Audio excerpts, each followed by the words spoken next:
Iran Israel యుద్ధం తీవ్ర స్థాయికి చేరింది. ఇరాన్ యుద్ధంలోకి అమెరికా ఎంట్రీ ఇస్తుందని ప్రకటించారు ట్రంప్. దీంతో ట్రంప్ వ్యాఖ్యలపై ఇరాన్ ప్రతిస్పందించింది. ట్రంప్ కు దిమ్మ తిరిగే వార్నింగ్ ఇచ్చింది. అమెరికా ఎంట్రీ ఇస్తే తడాకా చూపిస్తామని ప్రకటన చేశారు ఇరాన్ సుప్రీం లీడర్. అత్యంత శక్తివంతమైన క్షిపణులను ప్రయోగిస్తామన్నారు. ఫతా-1 హైపర్సోనిక్ క్షిపణులతో దాడులకు దిగుతామన్నారు. కేవలం 6 నుండి 7 నిమిషాల్లో ఇజ్రాయెల్ ను మట్టిలో కలిపేస్తామని ఇరాన్ హెచ్చరించింది. దీనిపై మరిన్ని updates chief news coordinator Radhakrishna అందిస్తారు. Radhakrishna. Good afternoon Vaishali. Iran Israel మధ్య ఉద్రిక్త పరిస్థితులు పూర్తి స్థాయిలో తీవ్రంగా మారుతున్నాయని చెప్పవచ్చు. నిన్న మొన్నటి వరకు రెండు దేశాల మధ్య ఉన్నటువంటి ఈ యొక్క యుద్ధ పరిస్థితులు క్రమేణా పెరుగుతూ పోతున్నాయి. ఇప్పుడు ఉన్నటువంటి పరిస్థితుల్లో అగ్రరాజ్య అమెరికా కూడా ఇరాన్ పై దాడికి ప్రయత్నిస్తున్నాం, ఇరాన్ పై దాడికి దిగుతామని చెప్పేసి హెచ్చరించిన నేపథ్యంలో ఇరాన్ కూడా అదే స్థాయిలో అమెరికాకు సీరియస్ గా వార్నింగ్ ఇచ్చింది. మీరు కనుక యుద్ధంలోకి దిగితే మా ప్రతాపం చూపిస్తాం, మా సత్తా ఏంటో చూపుతామని చెప్పేసి అమెరికా ఇజ్రాయెల్ కు ఎటే టైంలో ఇరాన్ అధ్యక్షుడు ఖమేనీ సీరియస్ వార్నింగ్ ఇచ్చాడు. మేము అత్యాధునికమైనటువంటి ఒక హైపర్సోనిక్ క్షిపణులతో మేము మిజైల్స్ తో వాడతాము, కానీ నిమిషాల వ్యధిలోనే ఇజ్రాయెల్ కూడా మొత్తం నామరూపాలు లేకుండా చేస్తామని చెప్పేసి హెచ్చరించాడు. సో దాదాపుగా పూర్తి స్వదేశీ పరిజ్ఞానంతో తయారైనటువంటి ఒక ఇరాన్ తన స్వదేశీ పరిజ్ఞానంతో తయారైనటువంటి అత్యాధునిక హైపర్సోనిక్ ఫతా-1 ఆ క్షిపణులను ప్రయోగించడానికి సిద్ధపడుతున్నట్టుగా తెలుస్తా ఉంది. నిర్దిష్టమైనటువంటి 1000 కిలోమీటర్ల దూరంలో ఉన్నటువంటి లక్ష్యాన్ని కూడా నిమిషాల వ్యవధిలో ఛేదించి మొత్తం కూడా అక్కడ ఉన్నటువంటి విధ్వంసం చేయగల హైపర్సోనిక్ క్షిపణులను ఇరాన్ వాడేటట్టు కనబడుతోంది. ఇప్పటికే ఈ హైపర్సోనిక్ క్షిపణులు వాడతామని చెప్పేసి ఇరాన్ అధ్యక్షుడు ఖమేనీ కూడా ఇప్పటికే వార్నింగ్ ఇచ్చాడు. సో మొత్తంగా పరిస్థితులు చేజార్చిన అని చెప్పవచ్చు. ఇప్పటికే అమెరికా నిన్నటి నుంచి కూడా ఏదైతే కెనడాలో జరుగుతున్నటువంటి G7 సభ్య దేశాలటువంటి సమావేశంలో ఉట్టిన అమెరికాకు వెళ్ళినటువంటి ట్రంప్ అక్కడ భద్రతా సలహాదారుతో సమావేశం ఏర్పాటు చేశాడు వైట్ హౌస్ లో. అది అయిపోయిన తర్వాత అఫీషియల్ గా అధికారికంగా ప్రకటించాడు, ఇరాన్ ఖచ్చితంగా అణుఒప్పందం విషయంలో ఖచ్చితంగా తల ఒగ్గాల్సిందే, అణుఒప్పందానికి వ్యతిరేకంగా సంతకం చేయాల్సిందే అని చెప్పేసి ఇప్పటికే అక్కడ దానికి ఇరాన్ కి సంబంధించి హెచ్చరికలు జారీ చేశారు. లేని పక్షంలో మేము దాడికి దిగుతామని చెప్పేసి ట్రంప్ వార్నింగ్ ఇచ్చాడు. ఈ నేపథ్యంలో ఇప్పుడు అమెరికా బలగాలు కూడా రంగంలోకి దిగుతున్నట్టుగా తెలుస్తా ఉంది. సో అమెరికా వార్నింగ్ తర్వాత ఇరాన్ కూడా అదే స్థాయిలో ఏమాత్రము వెనక్కి తగ్గే పరిస్థితి కనబడట్లేదు. సో మొత్తంగా మేము కూడా మీరు ఒకవేళ రంగంలో దిగితే మా ప్రతాపం చూపిస్తాము, మా దగ్గర కూడా అనేకమైనటువంటి అత్యాధునిక సాంకేతిక పరిజ్ఞానం ఉన్నటువంటి క్షిపణులు ఉన్నాయి, మేము కనుక వాటితో దాడి చేస్తే నిమిషాల వ్యవధిలోనే ఇజ్రాయెల్ నామరూపాలు లేకుండా పోతుందని చెప్పేసి కూడా ఖమేనీ వార్నింగ్ ఇచ్చాడు. సో పరిస్థితులు మొత్తంగా కూడా పూర్తి స్థాయిలో తీవ్రంగా మారుతున్నాయని చెప్పవచ్చు. ఎప్పటికప్పుడు మొత్తంగా కూడా ఇజ్రాయెల్ ఇరాన్ మధ్య దాడులు కొనసాగుతూ ఉన్నాయి.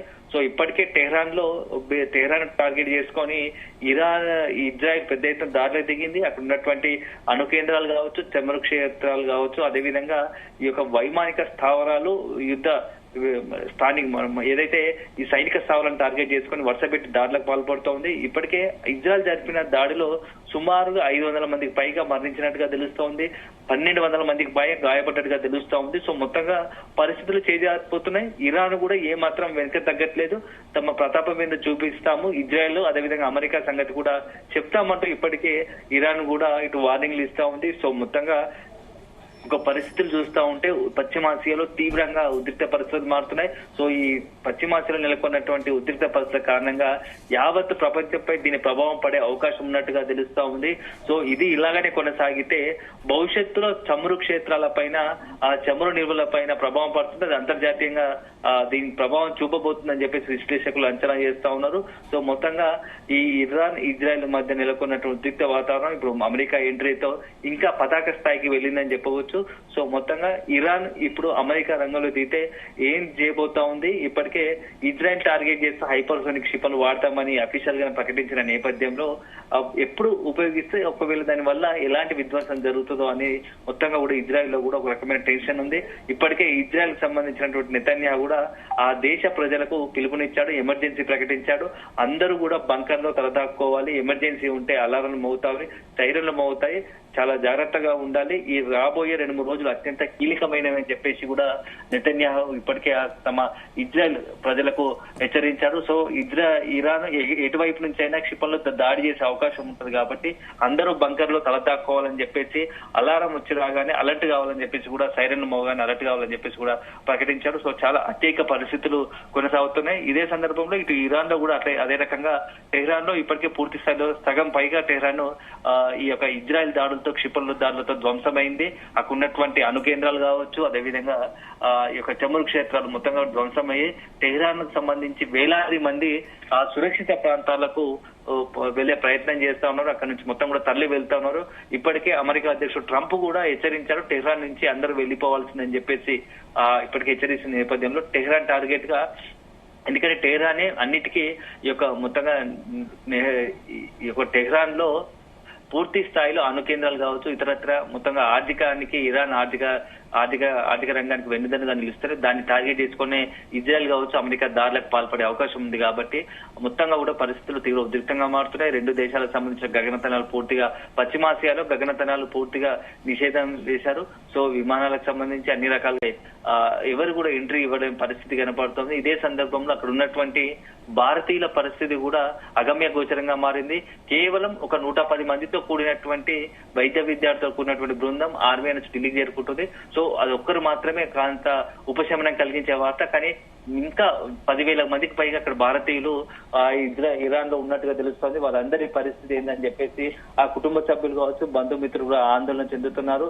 భారత్ కి సంబంధించి కేంద్ర విదేశాంగ శాఖ కూడా ఎప్పటికప్పుడు ఆ దేశంలో ఉన్నటువంటి భారతీయ పౌరుల పరిస్థితి ఆరాధించే ప్రయత్నం చేస్తోంది. ఏదైనా ఉంటే ఎమర్జెన్సీగా భారత ఎంబసీని సంప్రదించాల్సిందే కూడా ఇప్పటికే ప్రకటించింది. సో అక్కడ ఏంటంటే వరుస పెట్టి క్షిపణి దాడులు జరుగుతా ఉన్నాయి.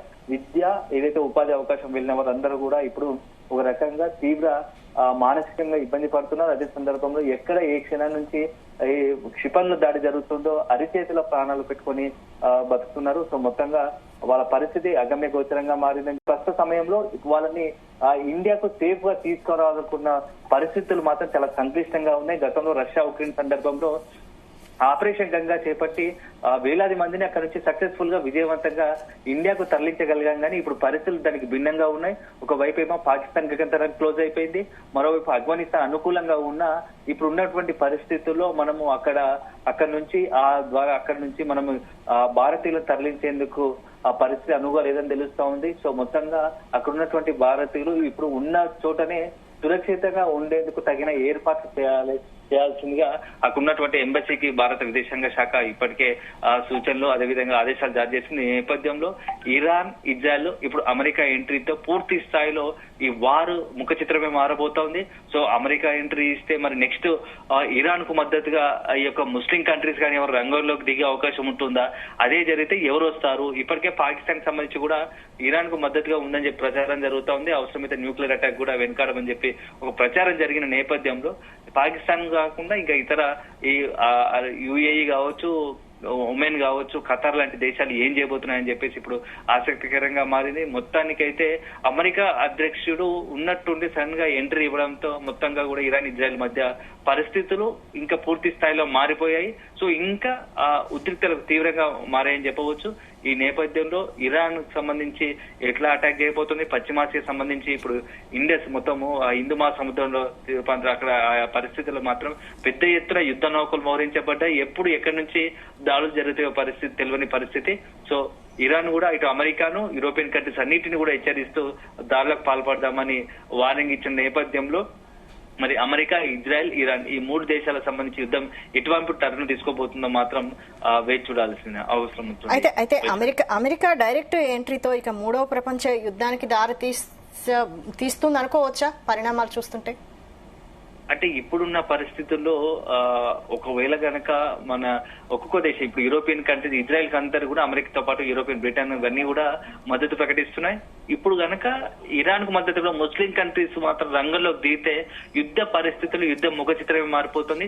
సో ఒక రకంగా అది మొత్తంగా కూడా నెక్స్ట్ 3వ ప్రపంచ యుద్ధానికి అడుగులు పడే అవకాశం ఉన్నదని విశ్లేషకులు అంచనా వేస్తున్నారు. సో ఈ పరిణామాలు మాత్రం మొత్తానికి యావత్ ప్రపంచానికి గాని మానవాళికి గాని చాలా ఇబ్బందికర పరిణామం. ఎందుకంటే ఒకసారి కనుక యుద్ధాలు జరిగితే ఎంతో మంది వేలాది మంది ప్రాణాలు బలిగొనాల్సి వస్తుంది. దాని తర్వాత తీవ్రంగా ఆర్థిక నష్టం, దానికి సంబంధించి యుద్ధం నుంచి తేరుకోవడానికి సంవత్సరాల సమయం పడుతుంది. ఇప్పుడు ఆర్థికంగా ప్రాణాలు పోతాయి, ఎంతో మంది అమాయకుల ప్రాణాలు పోతే, దాంతో పాటుగా సైన్యం ప్రాణాలు కోల్పోవస్తుంది, ఆర్థికంగా కోలుకోవడానికి ఏళ్ల తరబడి సమయం పట్టే అవకాశం ఉంటుంది. సో దీనికి తోడు ఒకవేళ కనుక ఎవరైనా ఇప్పుడున్నటువంటి యుద్ధ పరిస్థితులు మరింత చేదాటిపోతే అణువాయుధాలు వాడకం జరిగితే అప్పుడు పరిస్థితి మాత్రం ఎవరు ఊహించలేదు. అణ్వాయుధాల వాడకం జరిగితే మాత్రం అది ఒక కనీసం ఒక నాశనానికి ఒక అడుగు వేసినట్టు అవుతుంది, మొత్తం వినాశనానికి, ప్రపంచ వినాశనానికి అడుగు పడ్డట్టు అవుతుంది. ఎందుకంటే గతంలో మనం చూసాము హిరోషిమా నాగసాకి లాంటి వాటిలో అణుబాంబులు జరిగిన దాడి జరిగితే ఇప్పటికీ ఇంకా కోలుకోలేని పరిస్థితి. సో ఇప్పుడు కనుక మరొకసారి అలాంటి పరిస్థితి వస్తే అణ్వాయుధాలు వాడితే ప్రపంచంలోనే చాలా దేశాలు అణ్వాయుధాలు యుద్ధంలో దిగితే, అణ్వాయుధంతో రంగంలోకి దిగితే, యుద్ధ రంగంలో దిగితే మాత్రం ప్రపంచ పటంలో చాలా దేశాలు కనుమరుగే అవకాశం ఉంది, ప్రమాదం ఉందని చెప్పేసి చాలా మంది విశ్లేషకులు కావచ్చు, పలు దేశాలకు సంబంధించిన అధినేతలు ఇప్పటికే అంచనా వేస్తున్నారు, భావిస్తున్నారు, హెచ్చరిస్తున్నారు. Vaishali. Right, thank you Radhakrishna.